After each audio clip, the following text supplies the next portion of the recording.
Hey guys, Fireboy back.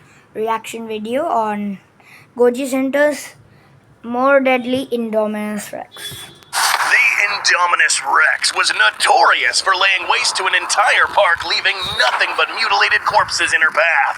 But here on Goji Center, we are going to take this even further. How can we make the Indominus herself more dangerous and her warpath more lethal? Today, we will deliver nothing else but more chaos, more carnage, more blood. In a previous episode, we talked about the Ultimasaurus and its anatomy, and ended up bringing forth an even more powerful dinosaur capable of bringing down just about anything this island could throw at it, even an angry sauropod. For this episode, we'll be doing more or less the same with the Indominus Rex, studying its genetic composition, and replacing a few contributors with surprising life forms that you won't even see coming. The idea is to build a... What does that mean?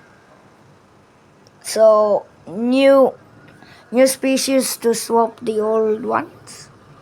more lethal hybrid that will wipe out all significant life forms in this island, both big and small. And yes, this includes humans. This will require a different approach than what we did with Ultimasaurus imperatrix. This animal... What was that?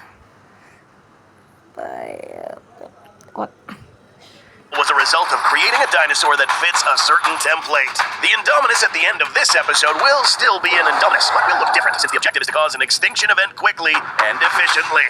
Making this hybrid bigger will only mean that smaller life forms such as humans and below will be able to easily hide from this animal. We'll be reconstructing this hybrid to fit our extinction needs as we go, starting with the overall frame. Wait, no, not this type of frame, dude. This is for a poster. I guess the video editor couldn't think of a better way to plug in our sponsor, Displate, who provided us at Goji Center HQ with a few dope metal posters so we can show you can't use this, that this doesn't I don't legs know to make this animal a animal bigger than the indom. Displate for sponsoring this episode. And now we can talk about the objective of this episode. If the objective is to try to reduce the population on Nublar, an animal bigger than the indom wouldn't really cut it.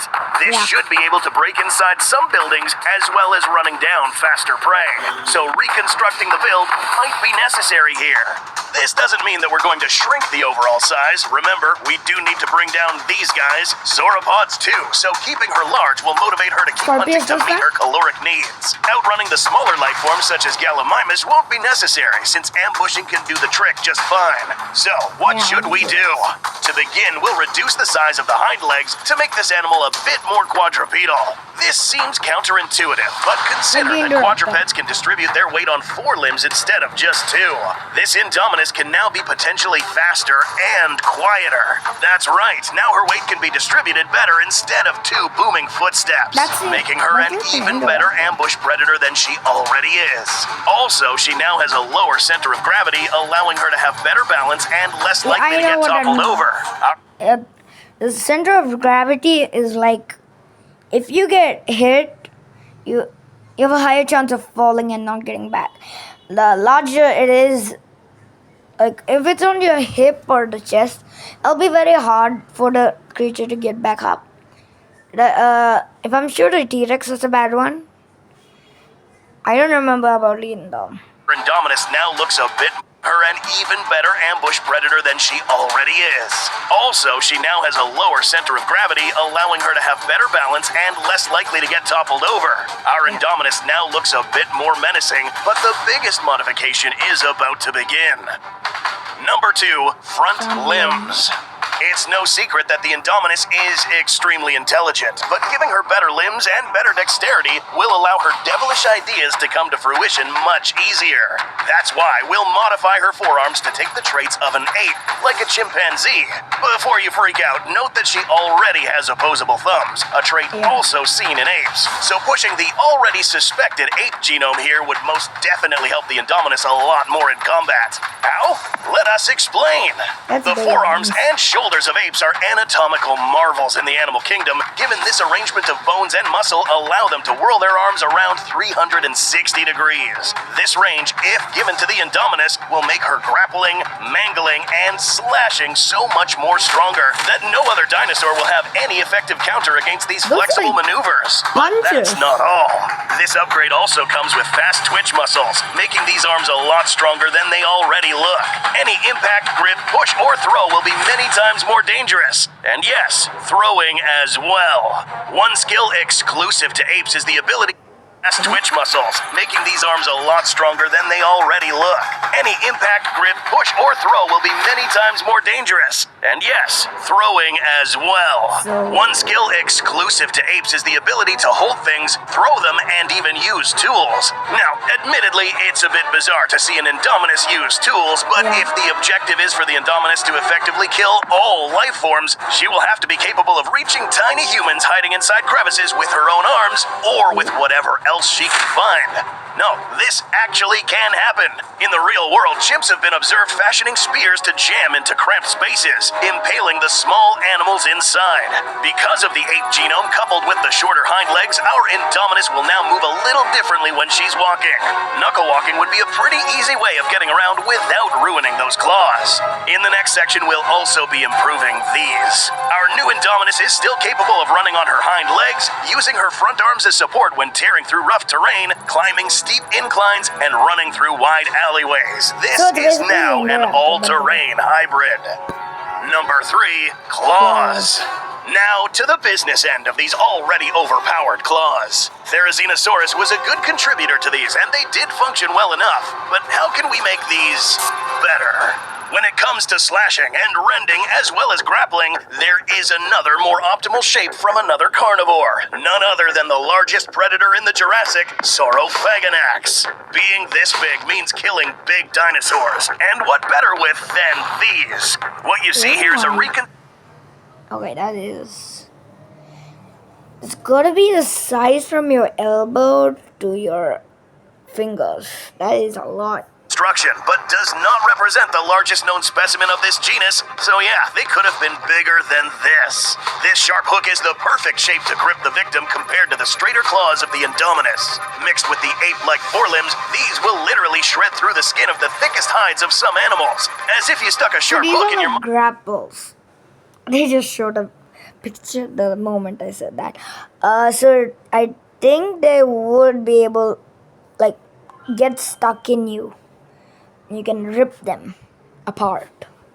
Leather sofa. A hook like this inside, backed up by powerful fast twitch movements, will destroy the thigh of any dinosaur. Even a sauropod would topple down from a wound from these claws. This weapon alone will lay waste to all large-sized creatures. This hand, now that we can call it that, will rip any animal, toppling it down and killing without even needing to involve the teeth. Its lower center of gravity, aided by a wider stance, will make it impossible for any herbivore or even large carnivore to flank this creature. Number 4, armor.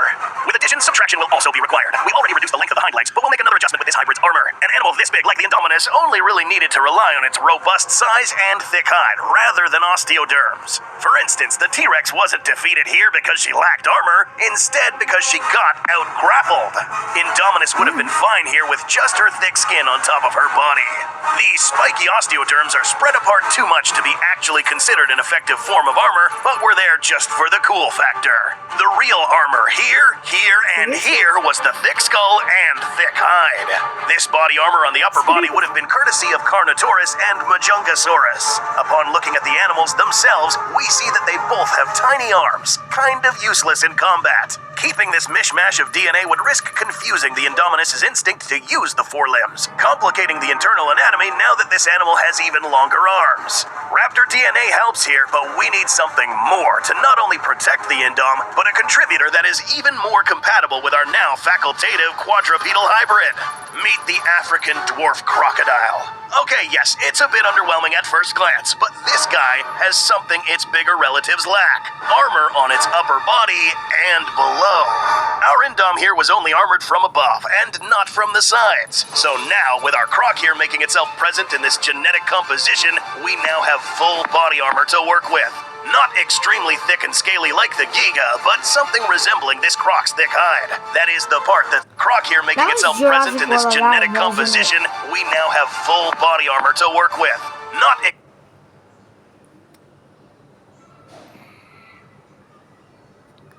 Extremely thick and scaly like the giga, but something resembling this croc's thick hide. That is the part that's not covered by osteoderms. Something thick enough to fend off firearm projectiles and slashes. Another reason why this is the perfect animal to supply armor from is because this creature also has longer legs than your typical crocodilian. These guys spend most of their time on land and are known for rushing prey beyond cover of water. This muscular tail will help counterbalance the added bulk to the modified indom forelimbs, making bipedalism easy when it wants to run on two legs. For this reason, the African dwarf croc proves itself a better contributor than the Abelisaurus. Not to mention that this new crocodilian-like tail and genetics now allows the Indominus to be more aquatic. Sure, the crocodilian attributes are already present with the integration of Deinosuchus DNA, but our Indominus 2.0 will have a bit more crocodilian influence to its overall build, making it able to pursue animals on both land and water. Oh, but adding a dwarf crocodile is going... This thing is... what? Okay, so it would rip it apart. I suggest they probably attack the neck like a choke and rip the rib cage. Affect the size of this animal, right? No. Consider that adding raptor, Abelisaurus less than 2 tons, cuttlefish, and tree frogs didn't seem to shrink the damn thing. So adding a bit of reptilian croc DNA won't have too much effect. Okay, enough with the armor. Let's get to the fun stuff. Number 5, the bite. Is it even possible to make this bite better here? Believe it or not, there is. The bite of the Indom was already kind of OP, given that the T-Rex base genome was already involved. The robust head of the T-Rex allowed the Indominus to be resilient enough to withstand heavy blows. But another one involved was the Deinosuchus, which from a critical point of view, didn't add much apart from bite force. Croc teeth are meant for penetrating and gripping, which compared to the effects of a T-Rex bite, the T-Rex bite method proves more lethal and messy. It's likely that the exposed teeth of the Indom were courtesy of the Deinosuchus, but having exposed teeth can be a problem. Without any lips or gum tissue, the teeth would be at risk of rotting, weakening the enamel. That's if they're not submerged in water regularly. And since our Indom is not a problem, without any lips or gum tissue, the teeth would be at risk of rotting, weakening the enamel. That's if they're not submerged in water regularly. And since our Indom is not submerged in water all the time, we may have a problem here. So today, we'll take the Deinosuchus genome away, since a well-placed bite of a T-Rex powered jaw will be more than enough to handle just about anything alive on land. Instead, we'll make this bite deadlier by the incorporation of a powerful predator known to hunt down animals larger than itself. A cold-blooded killer with a brutal set of teeth, an insatiable thirst for blood, eating more than its body weight every single day. No, seriously, we're not kidding. Meet the northern short-tailed shrew. This animal was selected more so because of what's going on under the hood. See for yourself, this dude's grill features a tiny array of weapons of mass destruction. Jaws loaded with fast-twitch muscles and known... You're kidding, right? How's that in a rodent? To gnaw through bone and protective shells in a span of seconds. This red stuff here, not blood. In fact, any unlucky victim would wish it was. This black and red coloration comes from high amounts of iron, ingrained into the composition of the teeth, producing extremely sharp cutting edges capable of... Isn't blood made of iron? Okay, let's just... sawing into prey. So, in effect, these teeth are metal. If this still fails to impress, we'll have you know that this animal is one of those extremely rare examples of venomous mammals. That's right. Unlike a snake where it injects its venom through its fangs, this creature will violently jam its frontal tusks and insert venom violently all over the place, leaving a bloody mess. Now, some more factors can come into play as well. To make matters worse for the victims of this newly improved Indominus, this shrew lives in a near-constant state of adrenaline rush, making it move faster, kill faster, eat faster, and as a result, will end up eating many times its own weight, in turn motivating our already hungry Indom to kill at a faster rate. Combine these new tooth attributes with that of a T-Rex bite, and we potentially have the most lethal bite in the Jurassic franchise. This scene, our new Indom would shatter this ball like a light bulb.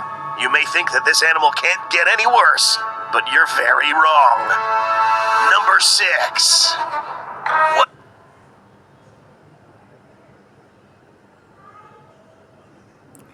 What?